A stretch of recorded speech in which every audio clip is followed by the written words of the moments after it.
सन्माननीय अध्यक्ष महोदय, पनवेल विधानसभा मतदारसंघामध्ये पनवेल महापालिकेच्या हद्दीमध्ये ठिकठिकाणी आठवडा बाजार मोठ्या प्रमाणावरती सुरू आहेत। जवळपास रोजच कुठल्या ना कुठल्या तरी शहरामध्ये आठवडा बाजार भरवले जातात। कुठल्याही परवानग्या नाहीत, अवैधपणानं हे सगळे दादागिरीनं सगळे चालवले जातात आणि त्याच्याकडे हेतू परस्पर दुर्लक्ष होते।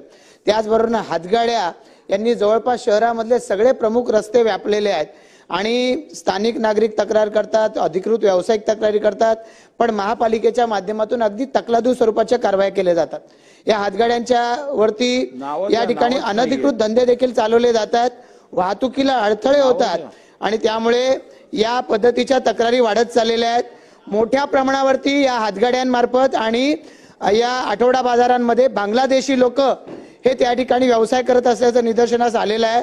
अध्यक्ष महोदय, या संदर्भामध्ये बांगलादेशी हिंदूंवरती एकीकडे अत्याचार होत आहेत आणि त्याच वेळेला इथे ज्यांनी कायद्यानुसार परवानग्या घेतल्या आहेत, ज्यांनी बँकांचं कर्ज काढलंय, स्वतःचा व्यवसाय करतायत, अशा नागरिकांवरती मात्र अन्याय होतोय आणि त्यामुळे हा नवा अनधिकृत व्यापार जिहाद हा पुकारला गेलाय। यांच्यावरती कायद्याचा बडगा उगारण्याची आवश्यकता आहे। अध्यक्ष महोदय, शासनानं महापालिकेला तातडीनं कारवाई करण्याची या ठिकाणी आदेश द्यावेत, अशा पद्धतीची विनंती या औचित्याच्या मुद्द्याद्वारे करतोय। धन्यवाद अध्यक्ष महोदय।